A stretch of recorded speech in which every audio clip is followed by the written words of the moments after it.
Alrighty, we are live. Hello, dear star shines. Christina here with Rise of the Multidimensional Human. Welcome to today's Lunchtime Chats. Today, we are here to discuss topics and issues that are significant to star seeds, healers, and people on the path of multidimensional sovereignty.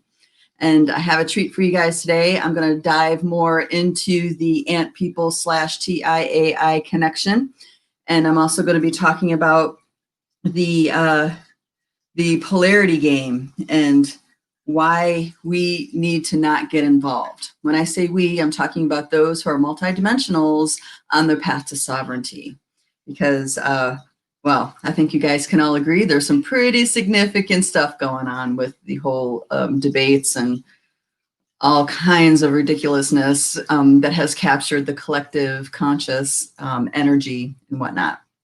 Now, everybody, let's see, I hopefully I can get your comments. I left a link in the Rise of the Multidimensional Human group and in the YouTube group and in the Light Body. So maybe we can all wind up here. I think there's a link and you have to give some permission for me to see your comments. So I'll give everybody a little bit of time. Hello, darling Tony and Michelle and White Wolf. Welcome, welcome, welcome. If any of these topics that I've mentioned are interesting to you, stick around and I'd love to hear your contribution and your thoughts. But in the meantime, my name is Christina. I'm the acceleration expert. I take topics and issues that are significant for us star seeds and people waking up to our multidimensional nature and sovereignty, and I share the liberated perspective. How do we engage in these certain aspects of reality without losing ourselves to them, without them becoming energy drains and burdens, or without us contributing into our own matrix of mind control and blindness, right? So usually I begin these chats with an activation that I draw out, and then I start addressing certain issues. So while we wait for everybody to join in, because I have a late start today. I was about 10 minutes late today. Usually I'm like on time, right? So while we wait for everybody to join, I'm just going to mention that the Dreamtime Healing Project, the project will be reopening for registration soon in the next couple weeks. And what the Dreamtime Healing Project is all about is helping people deepen their connection with their spirit through Dreamtime. So it's actually stepping past the lens of who you think you are and get to a deeper connection to your spirit like this, and be able to have conversations with the higher levels of who you are through Dreamtime, as well as bring through transmissions, healing frequencies, and other types of organizing forces into the here and now reality. So if there was ever a time for us to rock our Dreamtime capabilities, I think we all can agree that it's now. Because engaging in the polarity field, engaging in the collective is very, very, very high, is highly charged right now, and is very difficult to have a conversation or communication with somebody who views themselves on the opposite side of the fence as you, right? So we can bypass those games by going directly into the spirit realms, the organizing forces that create this reality that we're walking through. And that's what the Dreamtime Healing Project is all about, melting those blind spots so we can connect more deeply with our spirit and bring the truth of that forward into our everyday world. All right, dear sister Tony says, going out into the world now is very exhausting. I find myself avoiding going out. Me too. Yeah, so I'm selective about where I go out. If I'm going out in nature, then I don't feel so apprehensive. But if I'm going out anywhere, I get this buildup of it's like I want to arm myself in order to go out because of all the toxicity, all the fear that people are like really inundated in. I mean, it's all over their field. It's some people are cutting through it okay, but a lot of people are not navigating very gracefully with this intensity going on. So and I don't want to live as a armored being in this world. I don't feel like that is appropriate either. So it's like I'm trying to reconcile changing my natural way in order to engage with normal humans, you know, and versus being my natural way no matter what. Now, yeah, so I mean that is a hair to split for sure for all of us. All right.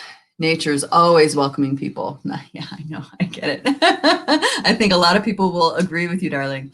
All right. So, well, I don't know if everybody got the link or found it okay. I'm just going to go over here and switch venues and see what's happening here. Is everybody getting on there okay? Mm-hmm. All right. Let's see what we have. Let's see what we have. Okay. It doesn't look like I'm going. So, all right, this is going to take another minute to work out this kink. Okay, another person joining. Very good, very good. Okay. All right, well, let me make sure we're recording, and then we'll move on we'll just get going on the chats. Okay, I'm pretty sure we're recording now. Double checking. Okay. Yeah, see, I'm using a new system that I do not know.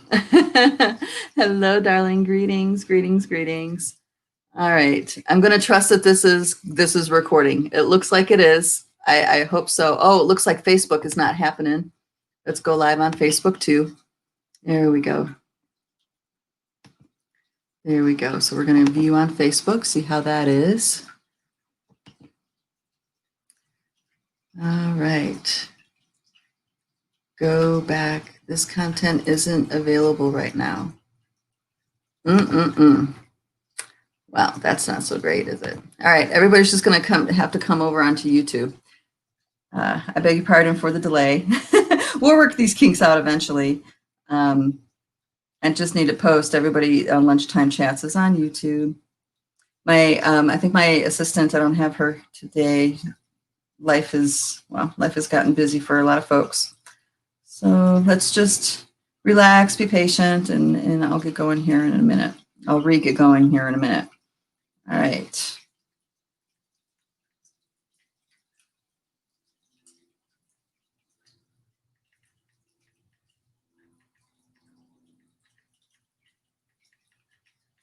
All right. So did you guys reach me on YouTube, or is this the StreamYard chat? Please let me know. All right. People are getting it. Okay. People are getting it. Let me go to light body and do one more thing. It's okay. I have plenty of time to go over today, so don't worry I won't cut it short. I promise I won't cut it short. We have a lot that we really need to talk about. I think it's important for us to find that place where our empowerment lives and be able to resource from that our peace. Okay. It's so important that we are able to visit peace each day, at least for a few minutes.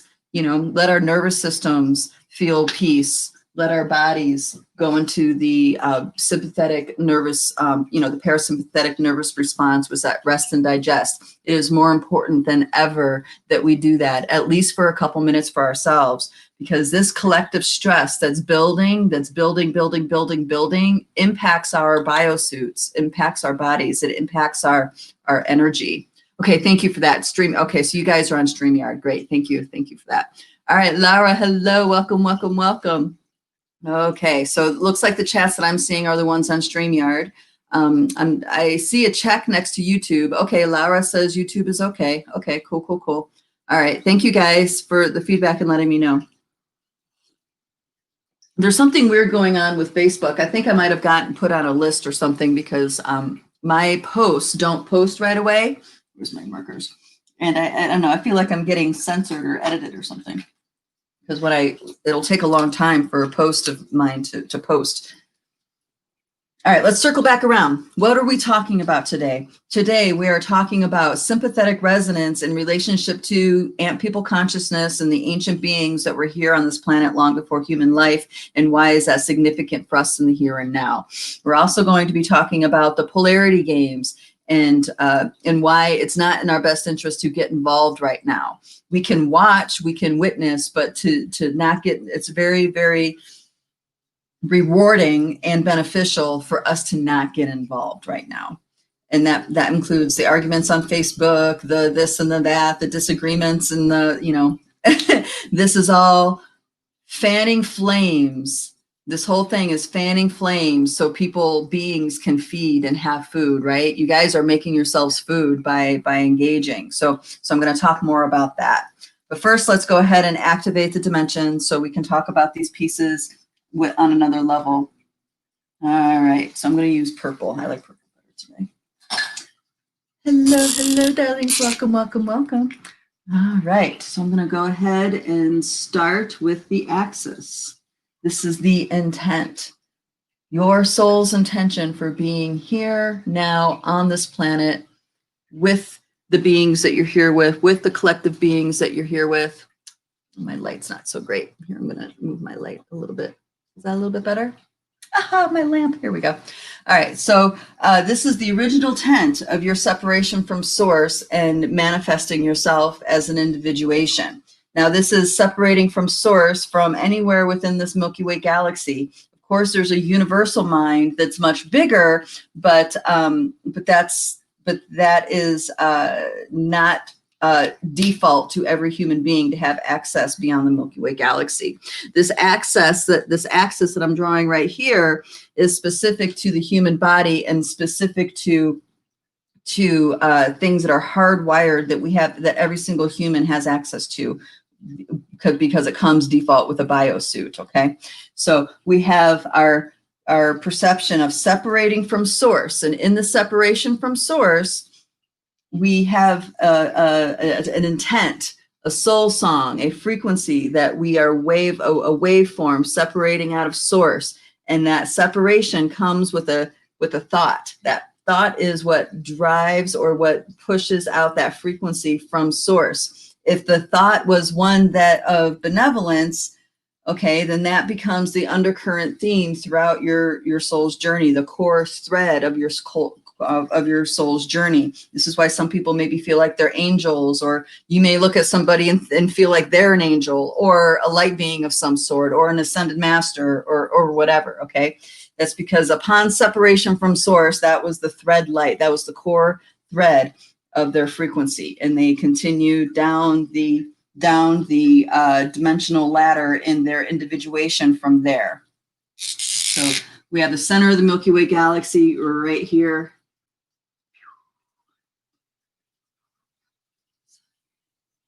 Okay, core of the Milky Way galaxy right here. And then we have the all that is. The all that, I know I'm starting at the top today, huh? It's this all that is. This is what your core thread, core frequency that is intent of you emerged out of.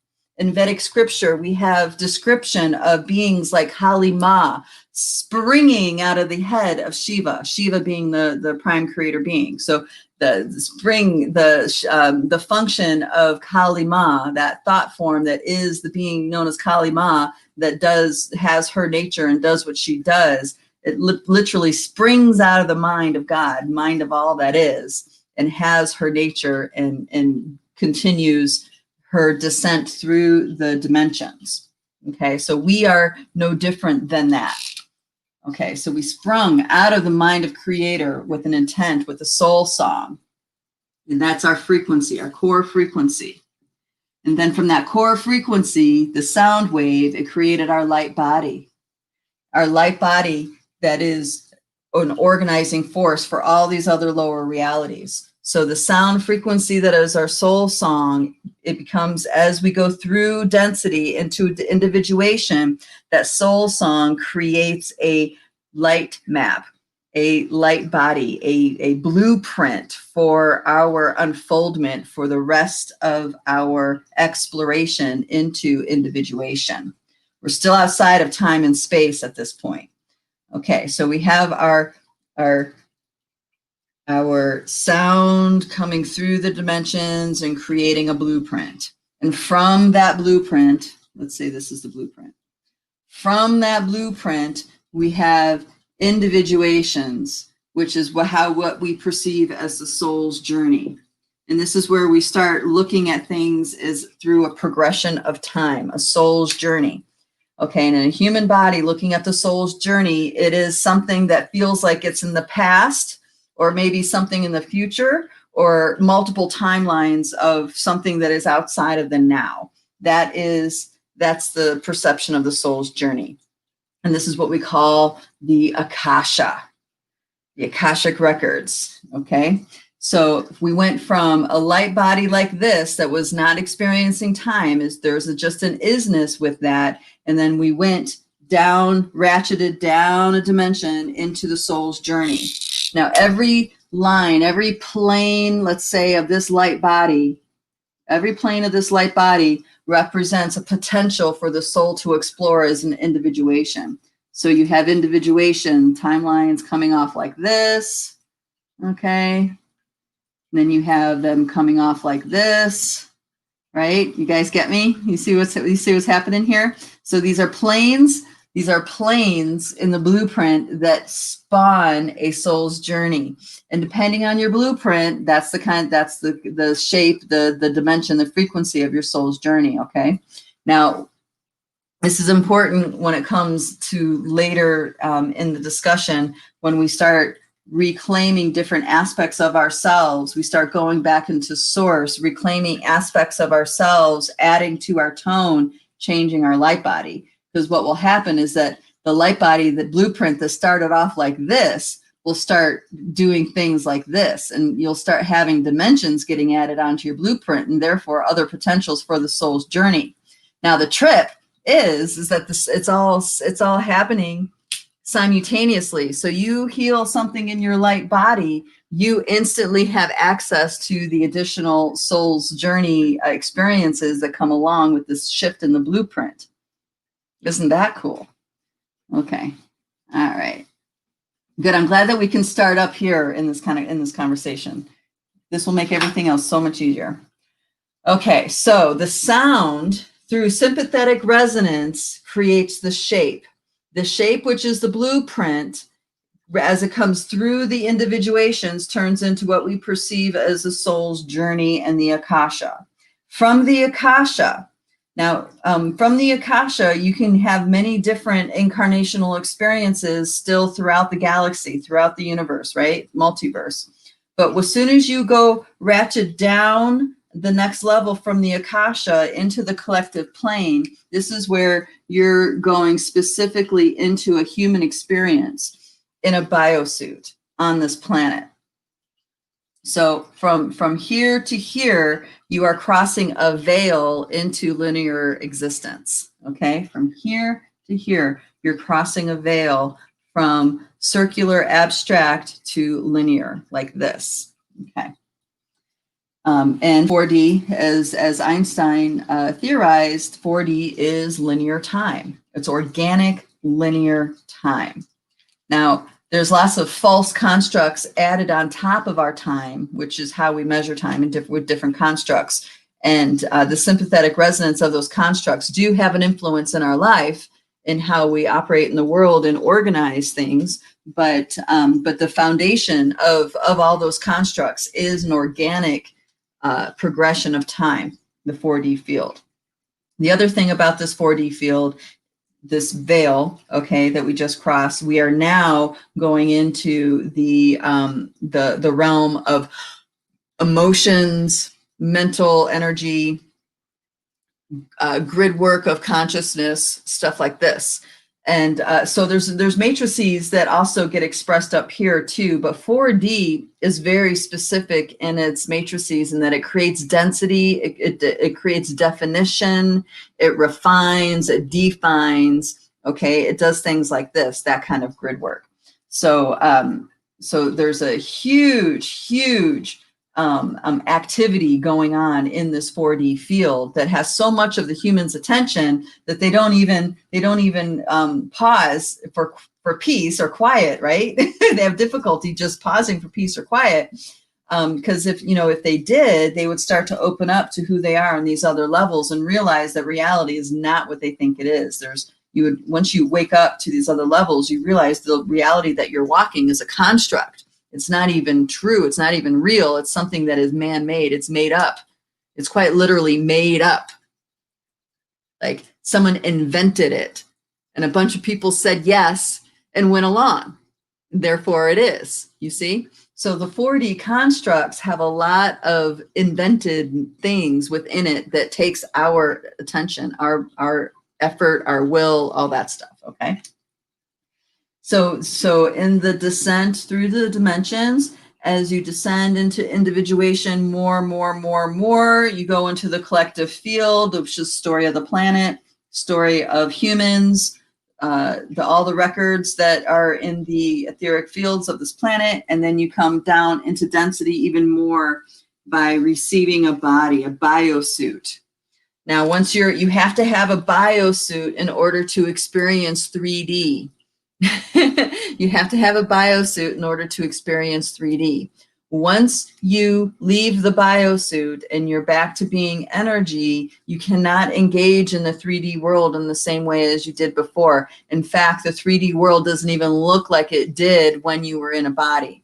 Okay, so our biosuit is an advanced piece of technology that is actually creating this world that we're walking through. The consciousness, the infinite being of who we are is imbuing this biosuit, and the act of imbuing that biosuit is what is creating this world right here. Okay. And when you go deeper into the biosuit, you start going into the realms of the different functions of the systems of the biosuit, the tissues of the biosuit, the cells of the biosuit, the atoms and molecules of the biosuit, okay? So as you sink into that, then you get awoke to the communications that happen in the telluric realm, the 2D. Telluric realm is the language of atoms and molecules, but it's also cellular exchanges. It is programs, energies, thought forms, emotions that are encapsulated by water. It's crystalline beings. It's crystal cities. It's the inner earth. It's the ant people realms. It's fish realms. There's all these different realms within realms within realms when it comes to telluric. And our infinite body, our infinite nature inside of a body is a master at operating this biosuit.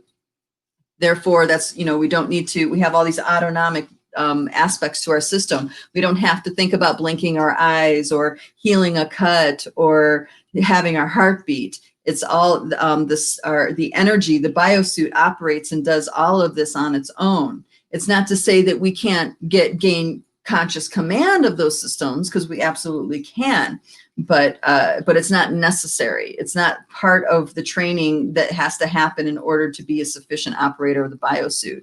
The kinds of things you need to know about operating this biosuit is giving the body energy, giving it power, giving it what it needs for its systems to run smoothly. So you're more of a captain of a ship when it comes to navigating the reality in a biosuit. There's lots of systems within systems within systems working together in concert, because that is their nature, that is their natural behavior. These the things that make up the tissues and cells and stuff. And by building these systems on the true nature of these atoms and elements and whatever, then there's these things operate on their own by just being illuminated. Now, when we get consciously involved is when we start having to deal with things like healing our body, having a healing crisis, having to recover from something, an illness, an accident, a trauma, something like this. Then our biosuit is in such a state where it requires the attention of our soul and our spirit to really hold space for it, have that conversation, and we give, in doing that, we know what it is our body needs, and we give it to our body so our body can heal, so our biosuit can recover. Okay, so that's like specifically in the body, but that what you learn about your biosuit and healing and its operations applies to everything out here. When you are working with the Deva realm, with the nature spirits, when you're working with trees, when you're working with water, when you're working with earth beings, Same kind of relationship. It's the exact same process of healing your body, you know, making connection, having a conversation with your body as it is with these other pieces that are out here. So in a lot of ways, our spirit is a master of the telluric realm. It really understands how to engage and the nature and honoring the nature of things and feeding it life force energy so it gets nurtured, it grows and becomes. Our spirit does that. Okay.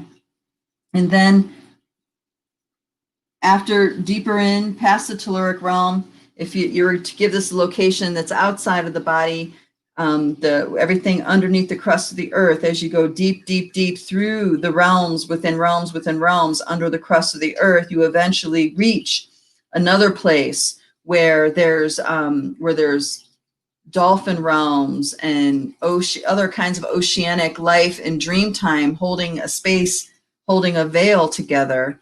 And I mean this in a benevolent way, not in a malicious way. And once you cross the threshold of that veil, you come in contact with the actual being that is the earth, the Pachamama, the Mother Earth.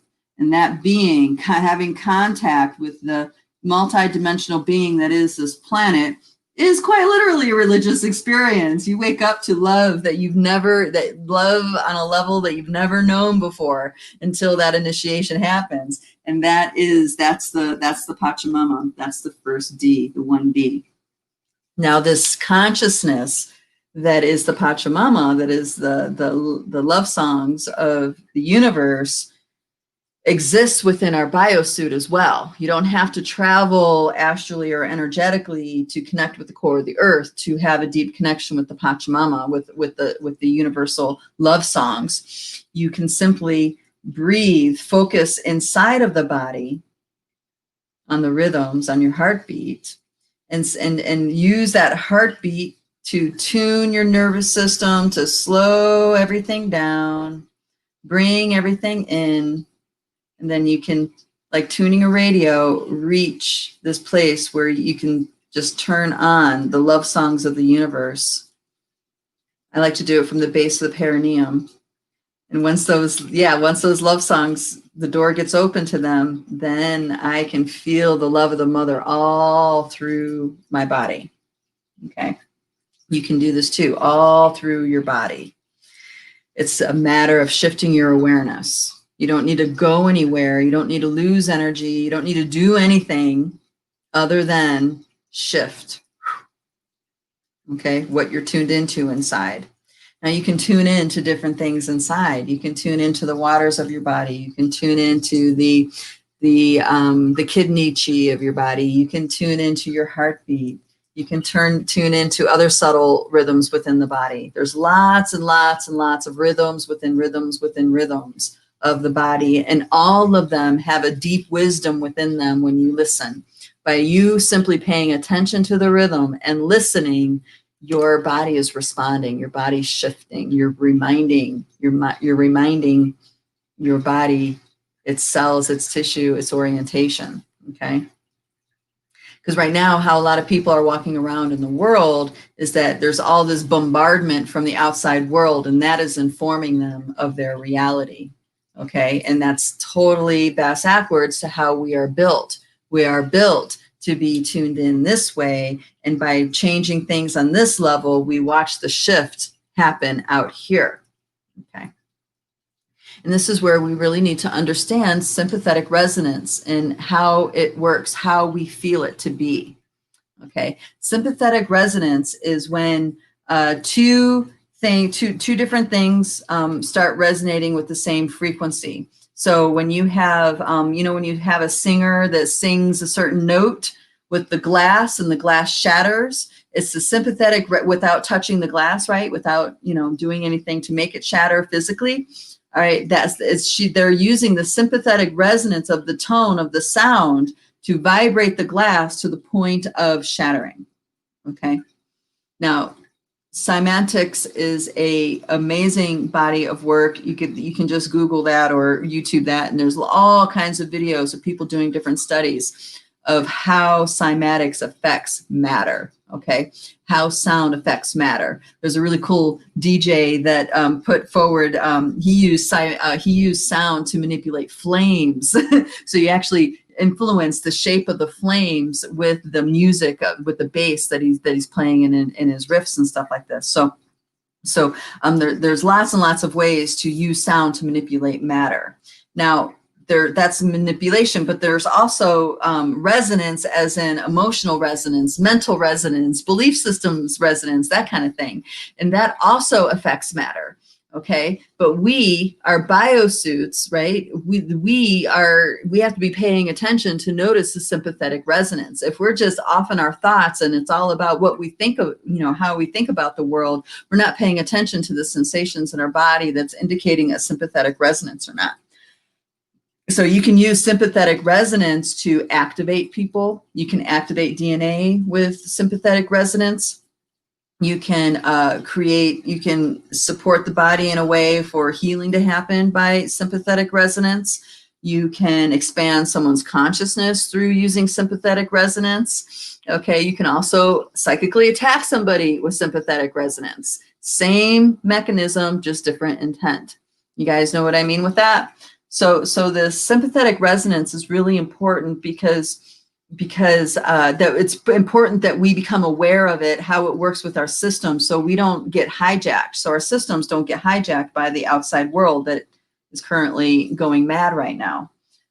The madness is probably going to continue for another several months, unfortunately. But I do feel like this is ultimately working out to the benefit of humanity. It's just, humanity's just got to go through what it's got to go through. Okay. Oh my gosh, not many comments here. I'm a little lonely, guys. Let me know how you are if you're still here. Maybe for those of you on Facebook, I think there's a link here. I'll put a link. You have to hit a link to approve. You have to hit a link to approve your comments so I can see your comments. Okay. Okay. And the other thing that happens is, okay. I just took a pause, did that. Thank you for that. Okay, sympathetic resonance. So we have our collective, we have our 4D field.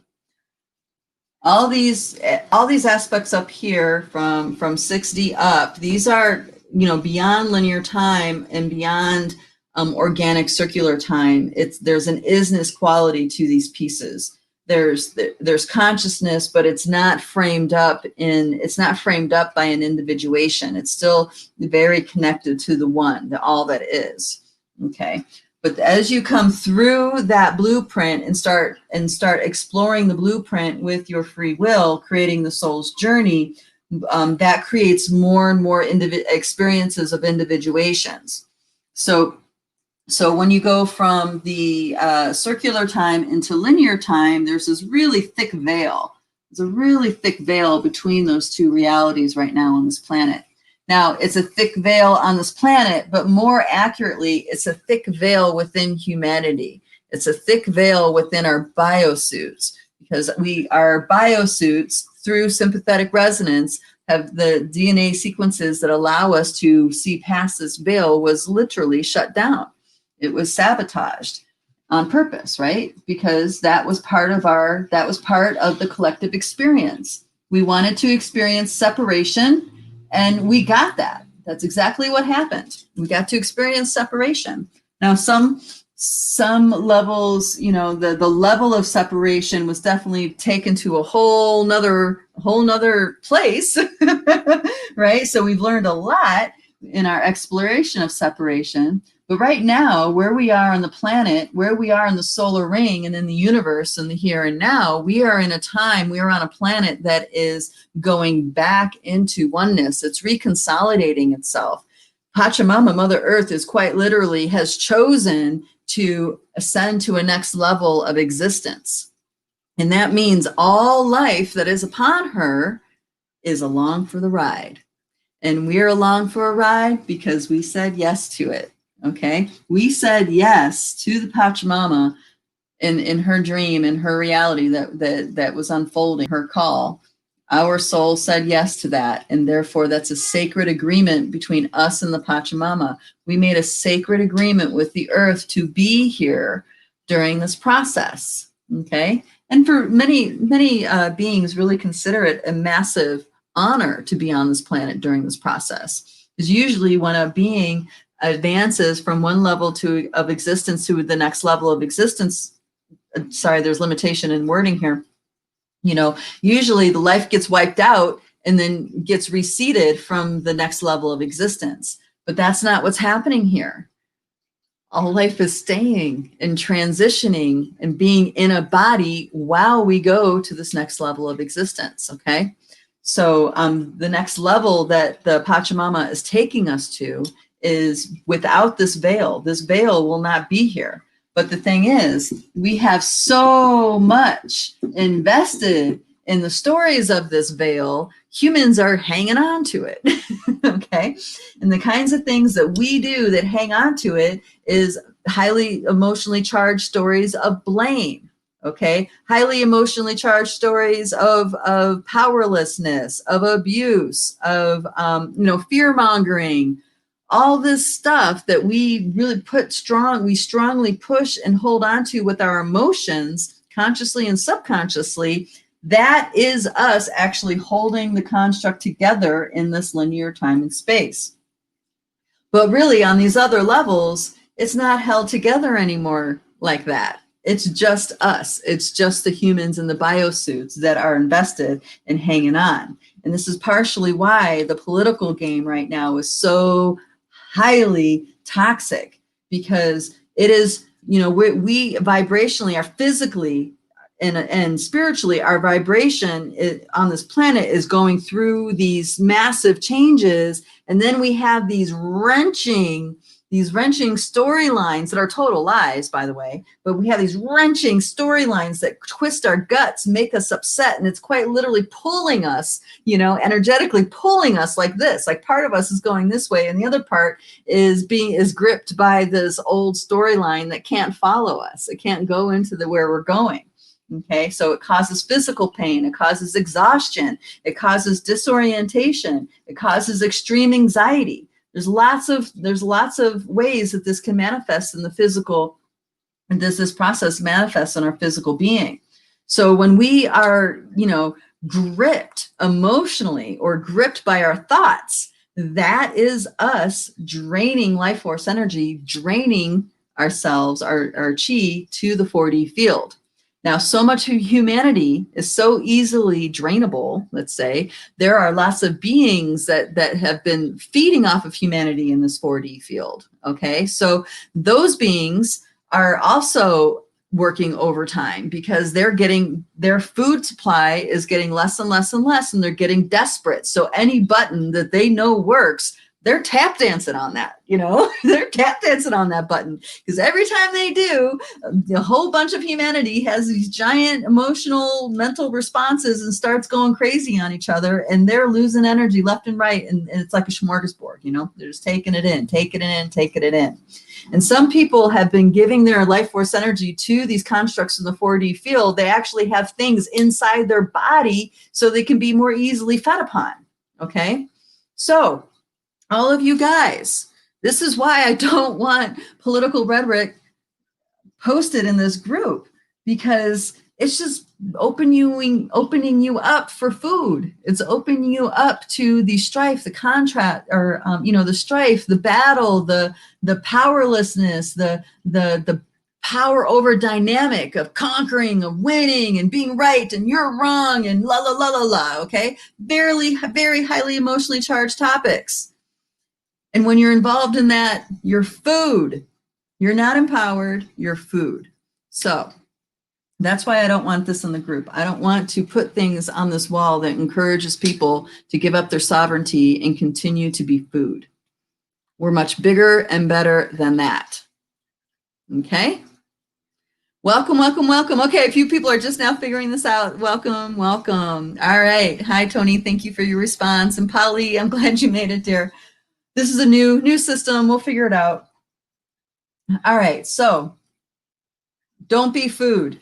That's the big thing. What does it look like when we're food? You're invested, heavily invested, emotionally, energetically, mentally. You're thinking about it. You're keeping you up at night. Your nervous system's not able to reach that parasympathetic rest and digest state because you're so involved. Okay, so and this is why political rhetoric is so effective, is because if you're caught up in the mind and what you think and who you think you are and how you think things are, you're going to feed that so easily by simply one triggering statement, and then you're off. And that's what I see people doing. They're just emotionally masturbating with each other about how right they are about whatever it is they think they're right about. And then they do digs and say hateful and blamey things, to whoever their scapegoat is going to be. Okay. For the Trumpers, the scapegoat is Biden, which, whatever. It's an illusion that one person is behind this all. It's an entire group. It's a collective of people doing this. And then for the Biden people, their favorite scapegoat is Trump. Again, ignoring the fact that he's just one man, and it's a whole collective that's moving that ship forward. Running a government on a federal level is like running a ship, right? There's lots of pieces. There's no one person that can do it all. There's the figurehead, there's the mouthpiece, but that's about it. Anyway, there we go. So the human drama. The human drama is right here in our face. It's the Rona.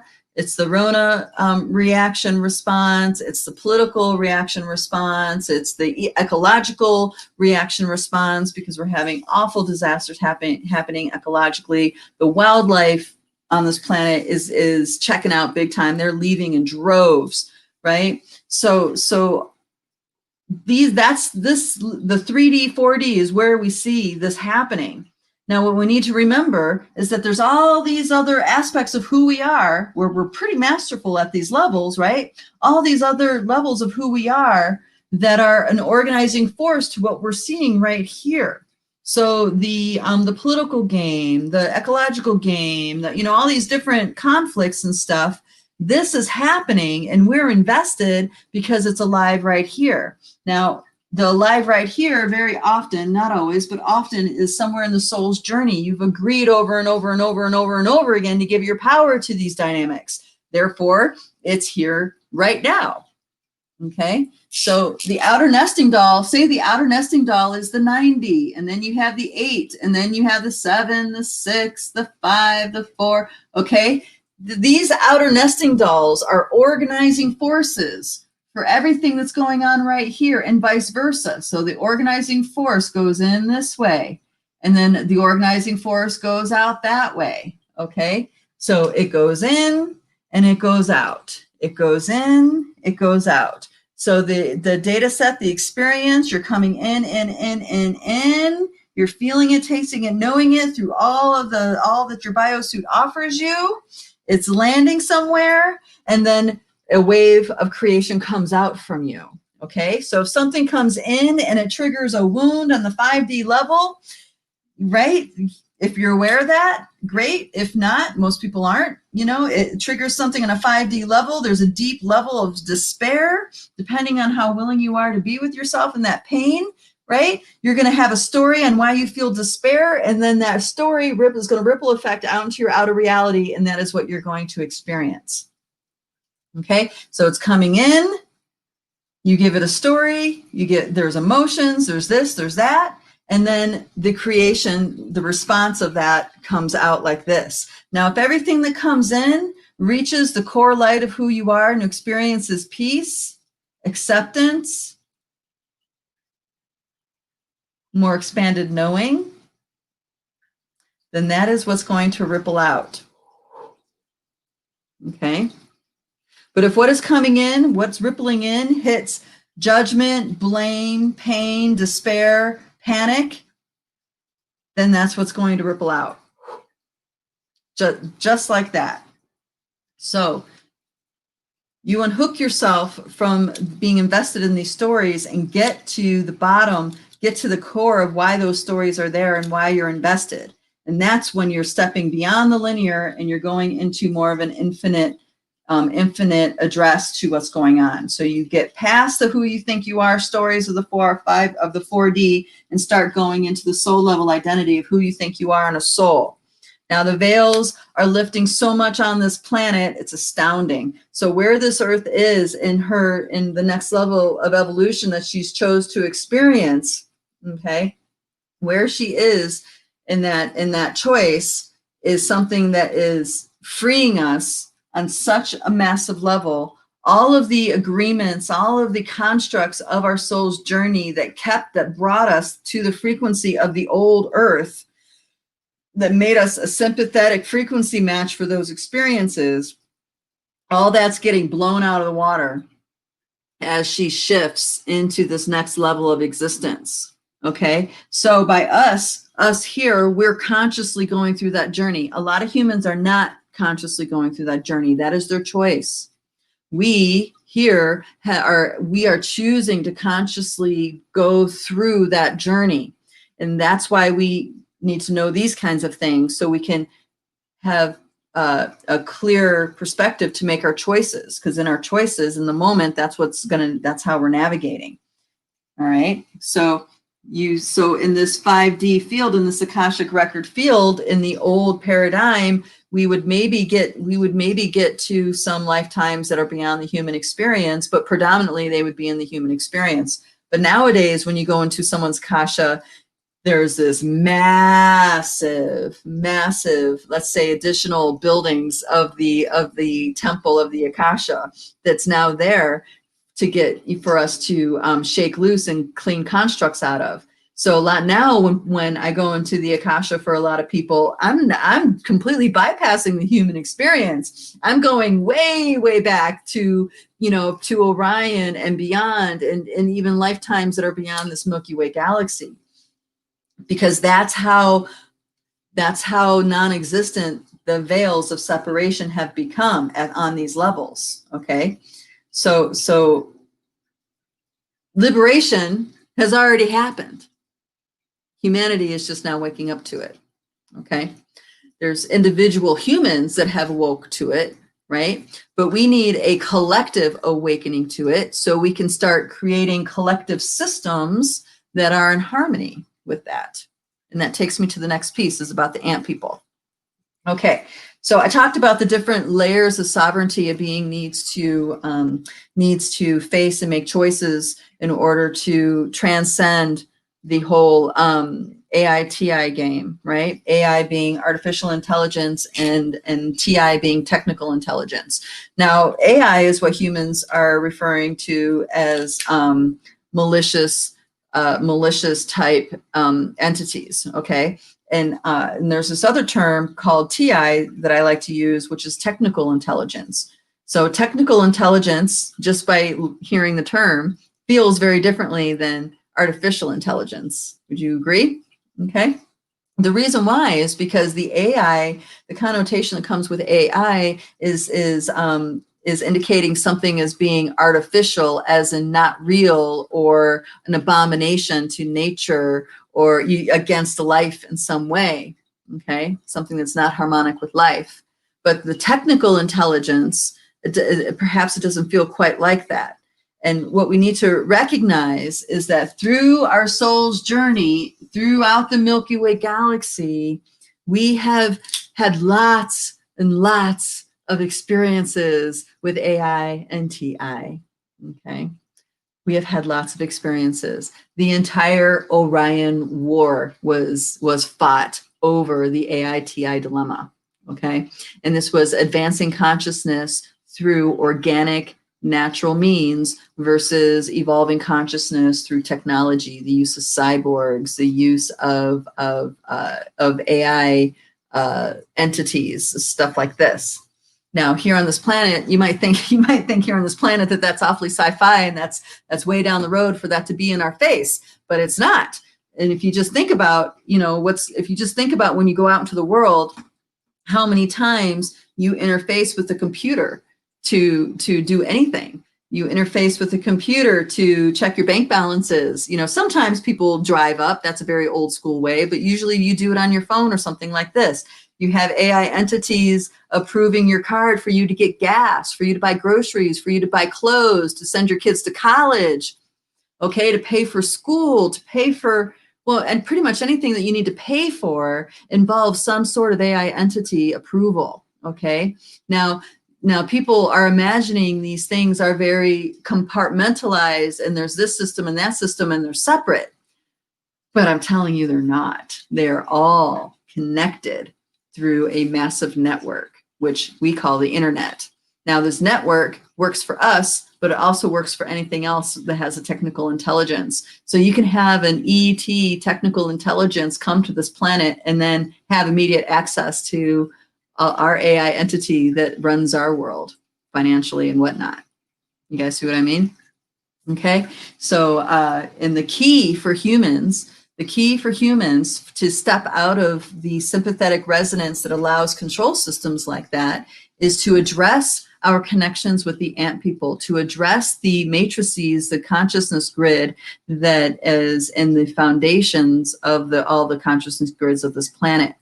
So there is a story that the Sasquatch tell, and this is in, dear brother Sunbow wrote this book, Sasquatch Messages to Humanity, and he sat down and channeled a conversation he had with Kamu, which is a Sasquatch elder. And what came out of that was an alternate version of history. And when I heard this alternate version of history, I knew with all of my being that I knew it was right on. It was like, you know, when you hear something and it strikes you so deeply, you're like, whew, that's the truth. Okay, your mind has nothing to do with it. It's like your being tells you, right? So that's the kind of experience I had when I listened to it. The book is transcribed or recorded, a voice recording on YouTube. You can perhaps find it. Anyway, so getting back to, so the ant people were the first life to be on this planet, and they lived primarily underground. And it was before this planet evolved into a, what do you call that? A spun on her axis. In the beginning, she moved very slowly, similarly to how the moon is around our planet, where it's just this one face that's always showing. In the beginning, the Pachamama was like that. One face was always showing to the sun, and there was a dark side. And on the dark side were the ant people that lived underground. And then you had on the other side, on the light side, you had the fish people that lived in the oceans. Now, our oceanics to this day still have access to prime creator reality. They still have access to the dream time. They still have access to all the organizing forces to creating our reality. They never fell asleep. So that's a very important thing to remember, because these beings still exist on this planet, on those grids, in those levels of existence, we can sympathetically resonate with them. We can sympathetically resonate with where they're at and hence enhance our own resonance with those levels of consciousness. Okay. So one side's the fish people, one side's the ant people. There were several cataclysmic events that happened. And every time the cataclysmic event would occur, the Pachamama would grow in consciousness and realize something about herself, and then start over again, getting reseated. And there was a point in time where the Orion War drama was ripple affecting to the Earth in this part of the solar ring, and the ant people were falling in consciousness, as in before they walked the dream time and they were fully connected with the Pachamama and creator, they were not traumatized or separate. And then they started becoming traumatized and separated. And they embraced the AITI route to consciousness. They embraced cyborg. They embraced AITI control over their organic systems. Why? Because it gave them an advantage in the war. Okay. Now, long story short, as in billions and billions and billions of years of story, long story short, coming to the ant people eventually were enslaved. And they were enslaved because they were master builders. Master builders as in they build moons. They build massive free energy devices. Okay, they build cities. They build structures of all sorts, and they are on this planet. They can be found in ancient ruins of this planet, but also on Mars and other planets. And the Hopi had this beautiful story of the blue people coming and collecting, rescuing all the ant people from around the universe and bringing them all back home to the solar ring. The ones still traumatized and stuck in battle and separation settled in Mars, and the other ones that could accept and say yes to the songs of the mother, to the dream of the mother unfolding, came here. So why is this important? Why is this significant for humans? Okay, well, why this is one of the many layers of why this is significant for us humans is that their consciousness grid is like a foundation for the other consciousness grids that have come after. Okay, so the control systems, the power over dynamics that were inflicted upon their consciousness, okay, makes us also vulnerable to that. Anytime our consciousness is sympathetically resonating with ant people consciousness. So if you ever look, a dear brother, George Cavassalis, did this wonderful presentation on the ways that humans sympathetically resonate with ants. And the kinds of pictures that he showed were brilliant. He would show an aerial view looking down on a New York street with all the people walking and compare it to scenes of, ant colonies doing their thing. And then an aerial view of a freeway system and all the cars going in the same direction. Everything's uniform, going in the same direction. That, that is, and compare that to another view from above of an ant colony's activities and the way they forage and stuff like this.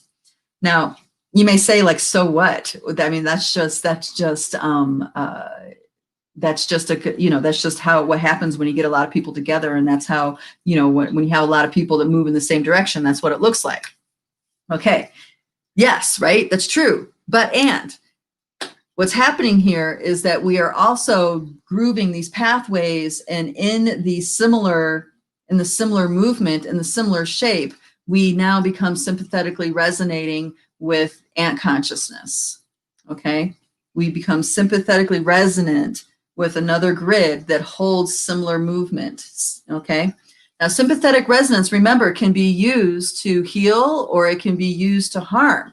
It could be used to liberate. Sympathetic resonance in itself is benign, but it's the intent that gives it its effect. Okay, so like with healing journeys, people who are, years ago, I worked in a macrobiotic kitchen, and people were there on healing diets. So people who were healing their lungs, they would, there's a particular root that if you chopped it in a certain way, the inside of the root looked like very closely to what the lungs look like inside. So that particular root was considered to deeply resonate with lung tissue. And then you would cook it in a certain way to change its cellular composition. So when the person ate it, their lungs would, through sympathetic resonance, would benefit from what you did energetically to that food, to that root. In this case, it was it's lotus root. All right. So sympathetic resonance has been used as an influential healing system and other things on the human race for a long, long time. I'm just taking this to a whole nother level. This is a sympathetic resonance.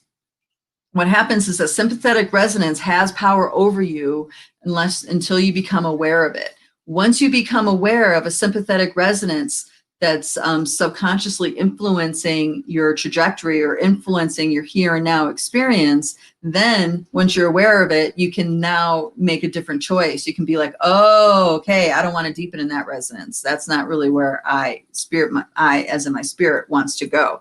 So then you can choose something differently. Okay, and this is what I think a lot of humans are starting to wake up to. It's like there's certain things about living in a city, or there's certain things living in crowded places that that doesn't match their soul's resonance. It's like they can do it, they can make their life happy because they can, but something about it is off for the soul's resonance. Okay, stuff like this.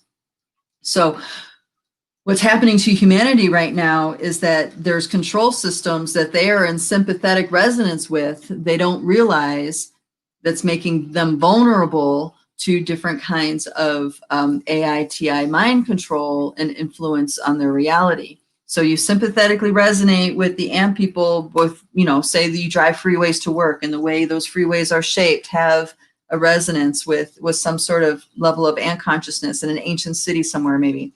All right, you're doing that. So now that means all of the AI/TI programs that ant consciousness experienced, remember it's throughout time and space, right? Experience now has access to your resonant field. So that means an ancient AI/TI entity now has access to your resonant field. You got to think about that. Think about that. Okay, I'm going to go ahead and read off some of the comments that people are putting in. All right, dear sister, White Wolf. So observe without engagement. Isn't the observation part of experience and possibly the healing? Okay, yes. So, right, but all right, the problem is that humans don't know the difference between what they feel, what is the truth inside of them, and what they think. So what happens is when we engage, people engage into their thoughts and their feelings about something and make that story the truth versus engaging, or what I mean, having this witness and being engaged with your reaction inside, and let that actually pull your awareness beyond the polarity game of the 4D and into something that's important for you in the soul's journey. So now you're no longer even in the story of the rhetoric. You're now, through feeling what's going on in here in your response, you're now going to something else over here. Or maybe it'll take you to someplace over here in your blueprint. But that takes discipline. It takes discipline to allow your awareness to be pulled by the data sets that are in your body. Okay. So this point that you're making is a very important point. If you can hold space and witness and really feel, sense, taste, know what's happening in here while you're engaging, then it's an empowering experience, right? But most people do not do that. Instead, what happens, they engage, they react, right? And that reaction is they engage with a thought, a belief, and a feeling. Okay, so you had this experience, now you have a thought, a belief, and a feeling about it. Now, if that thought, belief, and feeling start taking you into data sets like, ooh, I feel that in my spine. Oh, yeah. Ooh, yeah, that's down in my womb space. And you're tracking it down in like that. Good for you. You're rocking, right? But most people don't do that. Instead, they're convinced that they're right because they believe that they're right, and they're righteous in what they're going to project out. And in the projecting out, you're losing energy. You're pushing your energy out, out, out, out, out. And in response, energy is getting pushed back, because the person's not going to agree, or the person's going to have their own belief or their own thought about it, or la, la, la, la, la, right? So now it's this volley back and forth with energy, and you guys are draining. You're looping in the 4D field, and you're not actually taking it to the next level, okay? Taking it to the next level is where the power and the healing is. Staying in the story loop is the disempowerment. And we have programs on top of that encourage us to stay in the loop of thinking that we're right.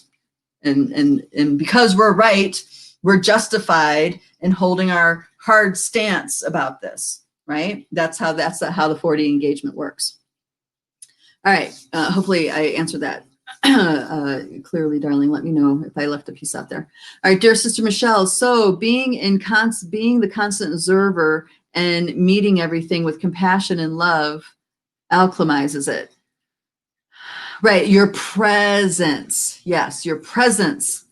Your present alchemizes it. Alchemy, or maybe transmutes the words to say it. Your presence has the ability to transmute what is in the moment. And the power is always in the moment. It's not about anything in the future or the past. That's why indulging in the righteousness of what you think is such a waste of time and energy, because what you think is not in the moment. What you think is referencing the past and the future. So in the here and now, transmuting, it's about your being. It's your being that transmutes and changes the energy. It's not at all what you think. Dear brother Bound Neo says, I agree with you both. It's just semantics, in my humble opinion. It is accepting what one's feeling, yes. Not attempting to fight it or run away from it, yes. Being present with it and honoring it, yes. From there, yes. Very good. I love it all. Yes, you guys totally get me. I reach the void, and any request I make from there seems to manifest rather quickly. Yes, that's a very powerful place to be. The void space. This is inside the body. That means the center of the Milky Way galaxy is inside the body, and you can dwell in that space. Dwelling in the void space is very, very potent, especially for those who are working with their dream time, because you can quite literally, through practice, right? Quite literally pull organizing forces, frequencies of organizing forces on a cosmic level into your here and now reality with your awareness. You can do that when you become disciplined enough in your dream time.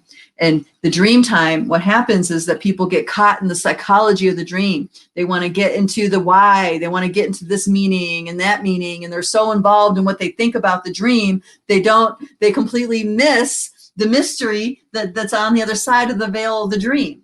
So the skill is to be in the dream. Well, the skill is to dream deeply, to dream way past the psychology and dwell in these places in your dream.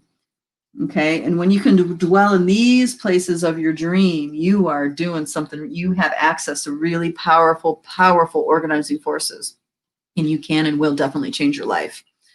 Thank you for mentioning that, dear brother. All right. And then we have, by the way, thanks, Christina. I don't always catch your chat, so thank you for posting them. All right. Thank you for us later skaters. No problem. Thank you for being here. All right. Hopefully, hopefully I'm getting some traction here with what I'm saying. You guys let me know. Yeah, because liberating our sovereignty is so important right now. And the thing is, the bait is so enticing.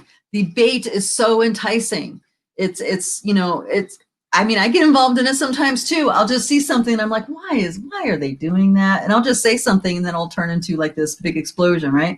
And it's because people are so trapped in the polarity. They don't know how to see past it because they're so convinced that they're right. Get it? They are abandoning their humanity, their compassion, their wisdom because they think they're right. Okay, so you have people attacking other people because they are convinced that they're right.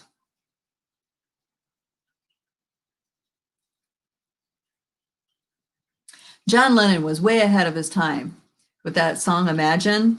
He was truly speaking the wisdom of his spirit when he channeled that song. You know, imagine when there's nothing to kill or die for. Imagine there's no religion. Imagine above you is only sky. Okay. Huge pieces. He was dropping truth bombs. Of course, nobody got it at the time. Well, some people maybe did, but he was dropping huge truth bombs. He was talking about what it is to engage reality above this 4D field. Engage this reality from the perspective of your soul. Engage the reality from the perspective of your core frequency. There's no reason to cause harm to people when you're looking at the world, experiencing your reality through these lenses. There's no reason for it. If anything, it drains the magic. It drains the passion from life by doing that. Exacting hardness or cruelty, alienation, by exacting that upon another being, you're not separate from that. So the act of doing that, you feel it directly when you're looking at it from these levels. You feel it directly as you. Why would you want to do that? Of course you don't want to. Of course that's not in alignment with life. That's not in alignment with my truth. But when you're deeply invested in this 4D field, you're deeply invested in being right. Oh man, some people will take that to, take that to their death. They will not give up their righteousness because they are absolutely certain that they are right, damn it. And they're going to, make sure you know it. Okay. So, darling starshines, do not engage in the game at the level that you're seeing it. Take it to the next level. Take it to the next level. Now, I don't mean take it to the next level outside your body, not escaping. If anything, it's going in and becoming even more present, even more aware. If you're having a reaction, because, emotions do still grip us. We're human. We're in a biosuit. We're in this field, this muck of human insanity right now. So when this happens, right? When you get gripped in the emotion, if you can bring your presence in more, and bring yourself from being outside, from being pushed outside, bring yourself back home, in, then you can bring even more awareness to what's living and breathing inside of you in the space holding of what's happening. And that is how you'll unravel it. You will deeply, like, say you're angry, you can't stop being angry. Or every time you see this, you get triggered, right? That's happening because there's something underneath it that you're not seeing. Okay, and this is where we go into the idea that the universe is unfolding for you, not to you. It's for you. It's for you to wake up to things. So you reclaim your energy that you just shot out in your anger or response or reaction or whatever, and then you breathe and bring yourself in, bring that energy in, focus what's happening here. When I do that, I recognize that, I'm not actually angry at all. I'm actually terrified. That, a major abandonment thing deep inside of me just got triggered by watching humanity make that choice. Or I realize that I'm not actually angry at all. I'm actually in despair because it's reminding me of something that happened in my soul's journey in the Orion Wars. Okay, so as you sink in and you go past the veil of the story and into these other levels of the energetics that are the informing force to your moment, boom, you have empowerment there. It's so you're disempowered when you're doing in the 4D power over dynamic game, but when you come into your soul's journey and above, you're the master. You're the one in charge. This whole show is happening for you when you're on these levels, when you're looking at it from those levels. Okay. So when you start feeling choked off and disempowered, okay, or hopeless or helpless, check yourself. Be like, whoa, I'm so invested in this 4D game. Woo, it got me this time. Good. Bring all your energy back and then sink into what's really happening and see where it takes you up here. Game changer. Your dreams are also part of this too. Game changer, if you can do this.